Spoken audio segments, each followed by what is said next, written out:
Hi, welcome back to a third video in this series of tutorials on the Shadowrun editor. If you followed along the previous two videos, we've created a player character, some followers, some space to run around in, camera regions, and some hostile NPCs that we can have a fight with. And in this video, we are going to create, I think, a conversation with Barry, our neutral NPC. And Barry will give us a quest to go and kill these Lone Star guards in this next room. And this is going to be the first fairly in-depth system that we're going to look at, and it's going to take a little bit of work to get everything sort of puzzled together and working properly. And I'll say straight up from the beginning, there's no one right way to achieve the ends we want to achieve. There isn't, as with these NPCs, we could just drop in templates. There is no template quest that we can just use to do this quickly. We have to sort of figure out what effect we want to achieve, and then we have to work back through the steps to get there. And the major tools that we'll use are conversations, which will appear in story data, and we will use goals, variables, triggers, and we may use a tag, or we may not. Because as we go through this process, we can really make lots of different choices. You know, there's more than one way to skin this cat. But let's just jump straight in and get started. So the very first thing I want to do is, and I've thought about this slightly in advance, we're going to create a variable. We right-click on variables in scene data, create variable. And this variable is going to just be something that sits in the background, and it is going to govern our relationship with Barry. We're going to want to talk to him, and we're going to have multiple conversations with him as the quest progresses. And so we need some way to gate our access to the different parts of the conversation. And again, this isn't the only way we could do this, but this is the way I'm going to choose. So we're going to give this variable a name. I'm going to call it Barry relationship. And the property type could be a float, a boolean, a string, but we're going to make it an integer. Leave it like that. And now if we select this variable, we see in its properties, we have an integer variable with a value of 0 by default. That's absolutely fine. We're next going to create a goal down here at the bottom of this list. Right click, create scene goal. And scene goals themselves do nothing. You'll see we have properties, a new scene goal with a goal type primary or secondary, a default status hidden, started, success or failure, and a description. This really just governs what the player sees in game in terms of pop-ups, and when they go into their menu, it will tell them they have a quest to do, but on its own it cannot make a quest function. It's purely for the player's benefit. So we're going to go up to this goal name, and Barry is going to ask us to kill these guards. So the goal name that the player will see will be kill Lone Star for Barry. The goal type will be primary rather than secondary, and at the beginning of the map, before we've spoken to Barry, we will have the goal status set as hidden. Taking the quest from Barry will change its status from hidden to started. And then we'll have the description the same. Kill Lone Star for Barry. And that's fine. But as I said, the game doesn't know what to do with this goal on its own. We have to tell it what to do. And we have to tell it when the conditions have been reached such that the status can change from hidden to started and from started to success or failure. So the next thing we're going to need is the conversation to get the ball rolling. The conversation that Barry will eventually have, but for the moment we're going to create it in empty space. We'll just create it as a hypothetical, and it won't be assigned to anybody. We'll come up to the top left, click File, New Conversation, and we'll see this conversation editor. So the main working spaces in this conversation editor are this big canvas here, or page, and another one down below. In order to get the conversation started, we will click where it says End Dialogue to highlight that node of the conversation, and this would be a red node represents an action on behalf of the player. If we highlight this and click this speech bubble, we will change it to a blue node, and a blue node represents dialogue which is spoken by a non-player character. And with this blue node now selected, we'll just click this overlapping speech bubbles here, which will add further lines of dialogue. And this represents one linear chain of conversation. So if we hypothetically assign this, went into the game now and started a conversation, we would see this page, we would click to link to the next page, and the next page, and the next page. But it's linear, you can't go backwards or forwards, and it will just repeat endlessly. Now, having thought this through already, I'm going to minimize all these. When we first see Barry, or rather all of our interactions with Barry will come in 4 stages. There's going to be the first time we meet him when he gives us the quest. That's stage 1. Once he's given us the quest, but before the quest is completed, we might want to have a different conversation where he sort of says, have you done that thing yet? He gives us a gentle reminder, so that's stage 2. Once we've completed the quest and we come back to hand it in, get our reward, that is stage 3 of our relationship.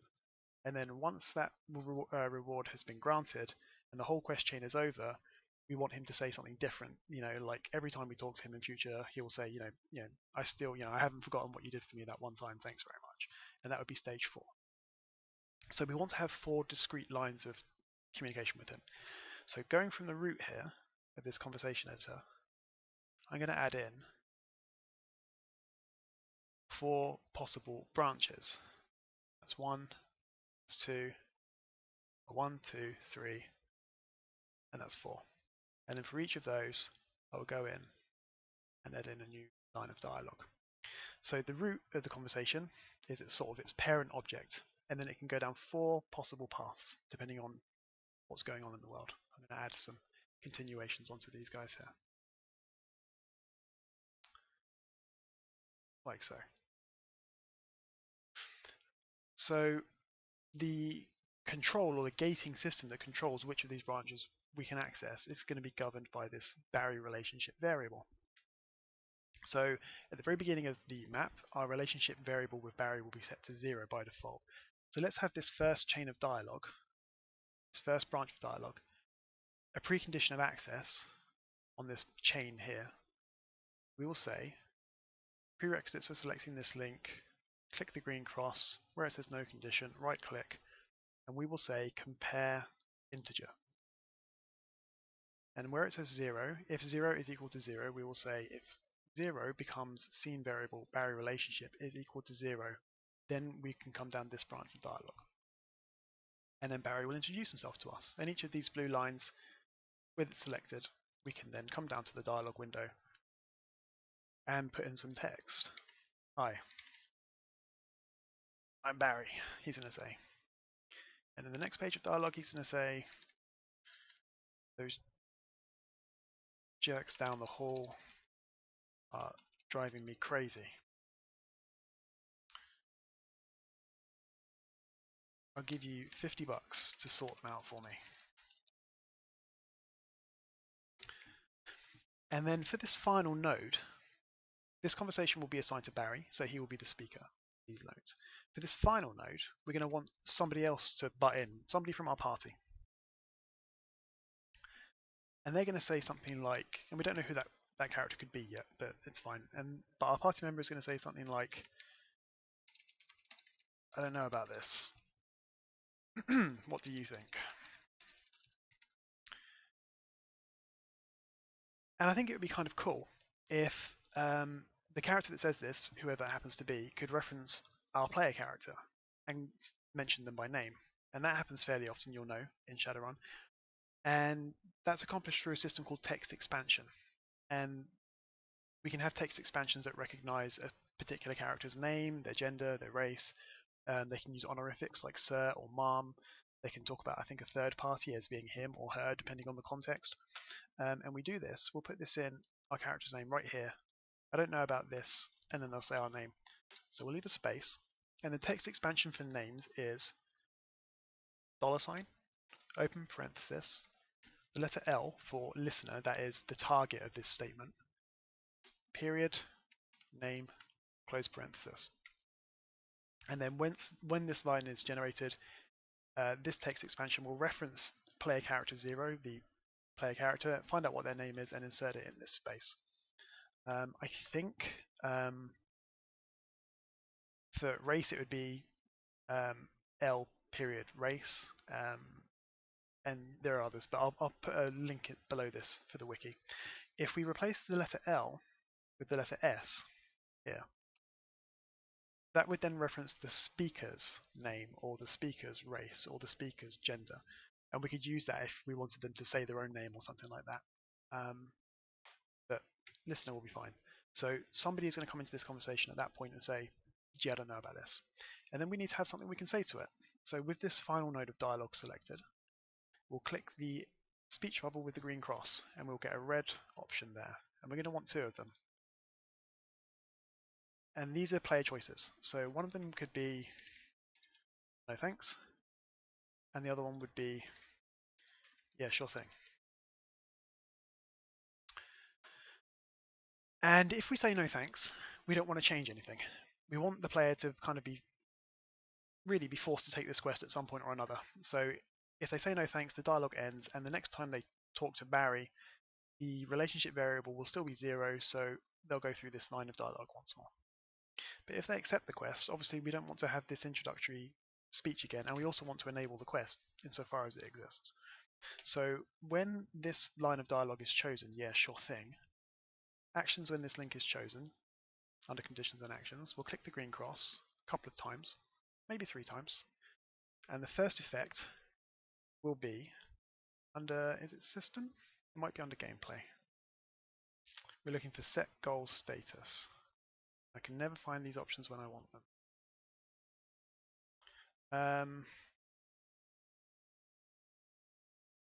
There it is, under gameplay, set goal status. We'll set the goal status of kill Lone Star for Barry. It's by default it's hidden. Change preset value, right click from hidden to started with a toast notification, and that means the player will get a pop-up on their screen that enables this quest, at least cosmetically. We're going to want to change our relationship status with Barry so we can't see this branch of conversation anymore. So the second effect, right click, will be, I think, gameplay. No, I think it might be system as well. Yeah, system, and we're going to set variable integer, Barry relationship. It starts at 0, we'll set it to 1. And the third effect is we're going to give the player a waypoint to go up to this room. And again, we don't have to do it here in this conversation, we could do it somewhere else, but it's fairly neat and tidy to do it like this. So the third effect, right click, waypoint, and we're going to set a waypoint. We could set it on a particular actor, like one of those guards. I'm going to set it on a point in space. And we're going to set a primary waypoint on triggering target point. Well, we don't want that. We want to right click, function, and we could choose anything. We could set a region in that room, but I'm going to use a specified point in 2D space, which will then ask us for an X coordinate and a Z coordinate. And we need the coordinates for where these guys are. And we can get that. We bring this out of the way. We point our mouse roughly in the center of this room and look down at the bottom left of the window. We see 2 coordinates, -19 and -19. We're going to input those into these spaces by right-clicking -19 and -19. And that's fine. I'm going to come up and save this conversation now. And when I do this, I'm going to use our naming convention. Conversations are not scene specific. They can be referenced from any part of the editor. So you want to sort them as neatly as you possibly can. So I'm going to say chapter 01 space hyphen space, scene 01 space hyphen space. We'll call this Barry's quest or Barry quest. And then I'm going to hit save, and it'll ask us if we want to overwrite a conversation, but that's just a default message. We're not actually overwriting anything. Not yet, anyway. Click save. It'll have a little think about what it's doing. And then over here on the left, if it doesn't crash, we'll see Barry quest has appeared. So that's the first branch of the conversation. Let's move down to the second branch. We'll close this branch off, and that is gated by our relationship with Barry being set at 0. Once the quest is accepted, our relationship will be set from 0 to 1. So this second branch, we are going to gate, again with this chain here, prerequisites for selecting this link.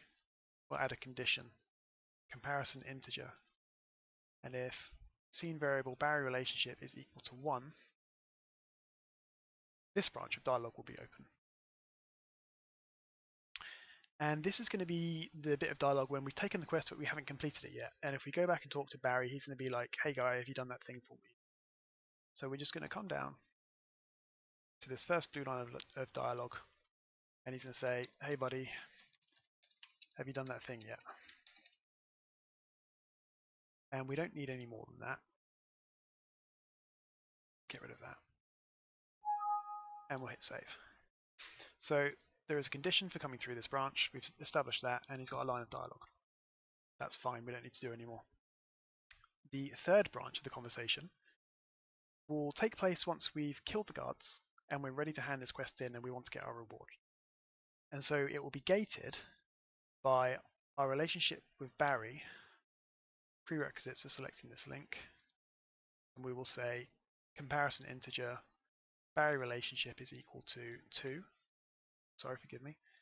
If scene variables Barry relationship is equal to 2, then we'll be able to go down this branch and get our reward.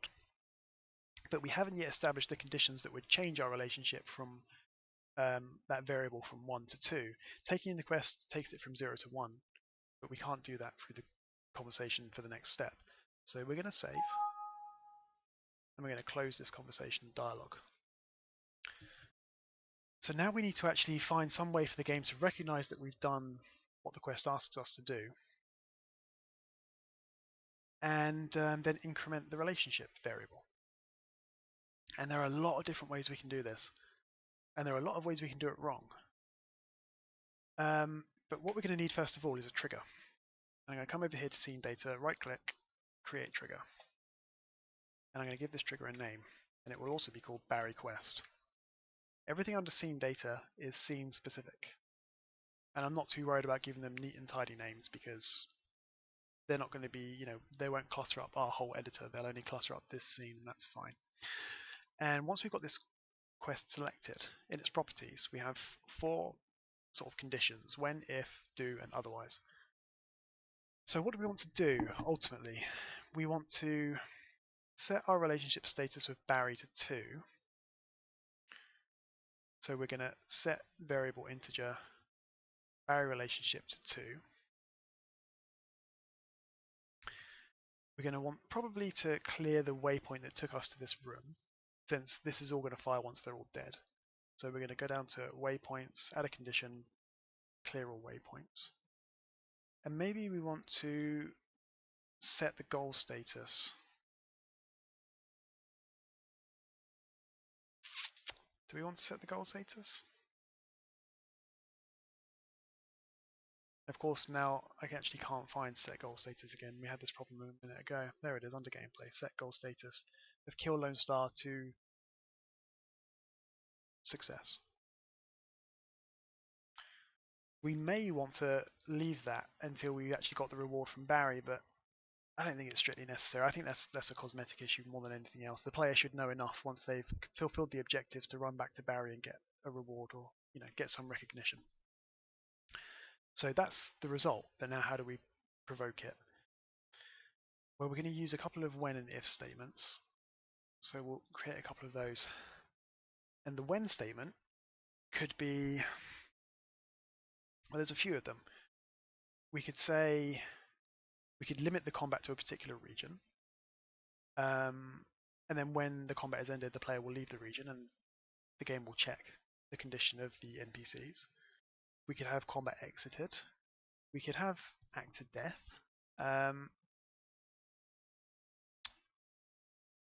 There's a few options, and I'm going to use, for purposes of this, on combat exited.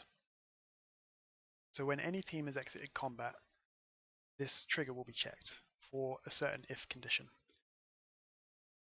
And the if condition I'm going to use for the purposes of this, and it's not necessarily the best one, but it's a simple one. I'm going to use evaluate team survival percentage, and we're going to check how many Lone Star are still alive. Now, by default, the way we'll implement this will check all Lone Star in the map. Now, we only have 4, and those are the 4 we want to kill. But if we had lots of them scattered around a map, we would have to add a few more conditions to say you want to kill those guys in particular. But for now, this is going to be fine. We're going to evaluate if equal to, by default, 0% of Shadowrunners in default dimension are dead. Well, we want that to be equal to 100% of Lone Star. And we'll change Shadowrunners to Lone Star. So when any team has exited combat, every time combat ends, the game will check if all the Lone Star are dead. And if they are, it will improve our relationship or increment our relationship variable. It will clear the waypoints and will set the status of the quest to completed, which is fairly elegant given that this is a small map with only 4 Lone Star to begin with. Like I say, if we had a more complex system of interactions, we'd need to do something a bit more complex than this, but we just want to get it up and running. I'm going to save the game.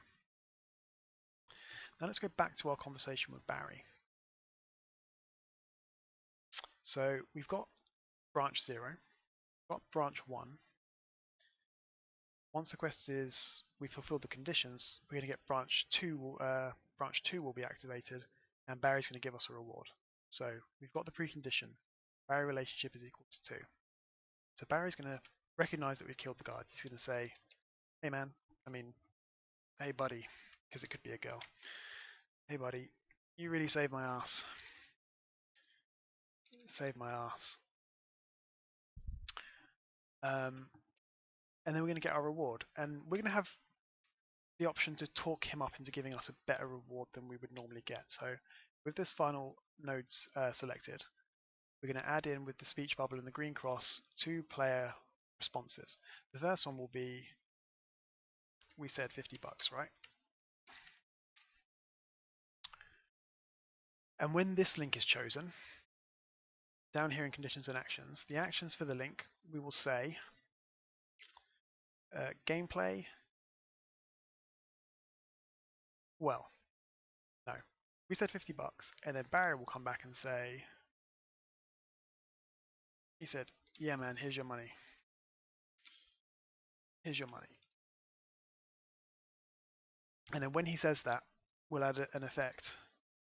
Gameplay, add new yen, 50. And assuming that's the only option we have, or regardless of which of the options we take, we want that to be the end of this branch of dialogue. So we're going to further increment our relationship with Barry. So we're going to go to System, Set Integer Variable, Barry relationship from 2 to 3. And maybe we'll give ourselves some karma. So we'll add another effect when this node is displayed. Actors, add actor karma, and we'll get 2 karma for killing these guys. So that's one potential branch of this conversation. The other one, the other option, we're going to do a condition or a skill check or an attribute check. And if we have enough charisma, we're going to say, "This was tougher than I thought. How about we make it $60?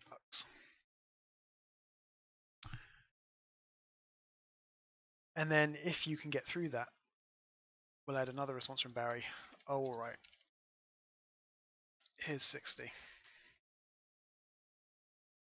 So we need to check the player's charisma, and as a precondition for selecting this link, we just go over here, and as the condition we say compare actor attribute, and we'll say if triggering actors, we'll change base to current and body to preset variable of charisma. Triggering actor's current charisma is greater than or equal to 2. So that'll be the check, but we want the player to know that there's a check. So over here in the dialog window, we'll come right to the very beginning, and above the dialog editor there are these various buttons across here, and inside curly braces we have CC and bracket close CC. We'll put in both of those, and between the two we'll write in capitals CHA 2. And those braces will format this text in bold and I think it's green to notify you that there's a skill check. And then Barry, of course, is going to give us the $60, so we'll add in the 3 possible options, and we'll just copy and paste these from the other one. paste, copy, paste, and copy and paste a comma. And we get rid of these ones. And we want to make 50 new yen into 60. And so, regardless of which one we choose, we will set our barrier relationship status to 3 so that we can't come back and keep getting our reward over and over and over again. We need a third, or actually fourth, chain of dialogue. And in this one, we don't need 2 options. This is just going to be a way for Barry to sort of recognize that we did something for him once, and just some generic dialogue so that it doesn't look like he suddenly becomes lifeless. And we'll say precondition or prerequisite, a condition. We'll compare the integer. If Barry relationship scene variable is equal to 3, he will say, hey, it's, and we'll have the player's name, so dollar open parenthesis listener.name close parenthesis, my old buddy. I still haven't forgotten what you did for me. And then the dialogue will end. And I'm going to save. So we've got 4 potential lines of dialogue that are gated by this variable and by the actions we take in the quest. And that should be everything we need working. So I'm going to close this dialogue. And I'm now going to assign the conversation to Barry. Oh, and that's something I don't know if we've covered yet, actually. So we actually do need to open this conversation once more. We put in a line of dialogue spoken by an NPC right up here at the beginning. We're going to assign this conversation to Barry. And so by default, the speaker for all of the nodes will be the owner of it. This line we need to assign to somebody else. So where it says owner down here at the bottom, this is where the NPC says, I don't know about this, what do you think? We'll change owner to one of our 4 player spawners, which we have here right at the top of the list. And I haven't differentiated these. We could go in and add in number 1, number 2, number 3, number 4, but we haven't done that yet. I'm going to just choose the 3rd one down, which should be the second follower, remembering that the first slot is reserved for the player.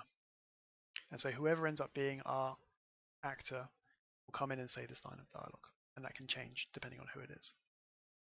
Save, OK. Close that. And then, yeah, we're going to assign this conversation to Barry, and I'm going to do it in a quick and dirty way. I'm going to click Barry, highlight him in the world, come over to this hammer, and then in his interaction type, I'm going to say conversation. And under conversation ID, which now appears, I will select conversation, and we get this drop-down list.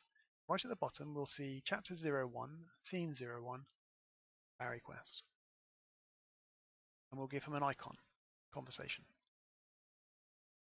We will also check this box that says turn to face player, so he'll sort of turn towards us. And I'm going to click apply.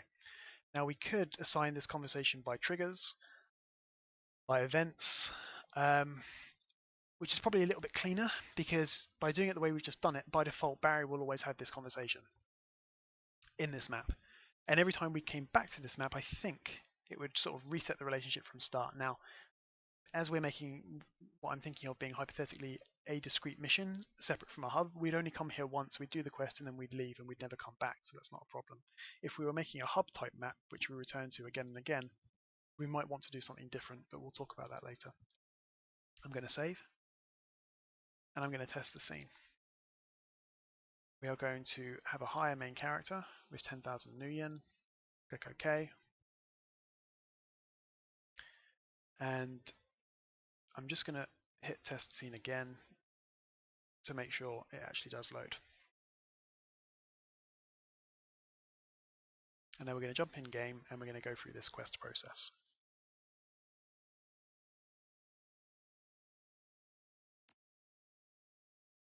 Okay, here we are. I'm just going to cut through the loading screen. And we're going to select a few characters. I'm going to take an Isabel. I might take a Duncan. I like Duncan. And this guy Brent, he's a mage. Yeah, that'll be fine. And take Lucky Strike maybe. We'll take a stronger lucky strike like that one. Click confirm. So remember, our second follower at some point should butt into this conversation with Barry, and we're going to go through each of the branches, and we're going to sort of refuse the quest and go back and check again just to make sure everything's firing off correctly. I'm going to talk to Barry, and he says, "Hi, I'm Barry. Those shirks down the hall are driving me crazy. I'll give you $50 to sort them out for me." And then our second follower butts in. "I don't know about this, Isabel." He references our own name. "What do you think?" And I'm going to say, "No thanks." And we're just going to double check that everything's working. And that's fine. Yeah, sure thing.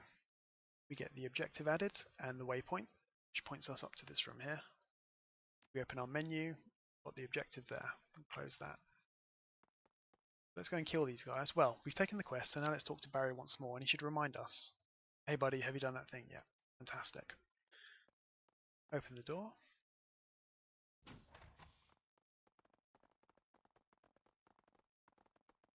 And then these guys should pick a fight with us. Go.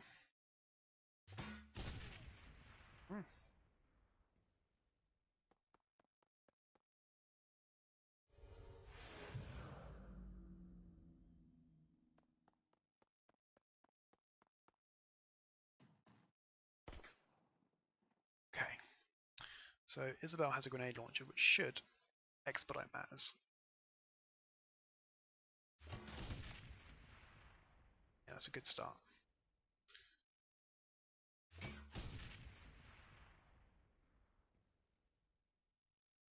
Then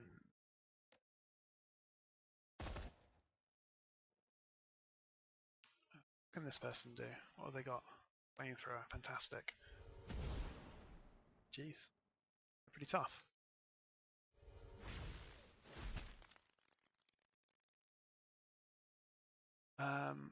And we'll just go and finish this, hopefully. Fantastic. So they're all dead. Objective complete. Kill Lone Star for Barry. We open the menu. We get a green check mark. Now let's run back and see Barry. And I think we have, by default, Isabel should have enough charisma to take both options. Charisma 4, yeah. So we'll talk to Barry, and he's going to say, "Hey buddy, you really saved my ass. Saved me ass." And we have two options. We said $50, right? Or "That was tougher than I thought. How about we make it 60?" And hopefully we won't get a chance to check both of these, because whichever one we check should then tick us over to the generic farewell. So we'll say we'll get our $60 and our karma. $60, gain 2 karma. Okay, here's $60. If we open our menu, you can see down here we've got 2 karma available to spend. And then I guess we can open this window. There we go. And we've got our 2 karma available to spend there. Fantastic. And then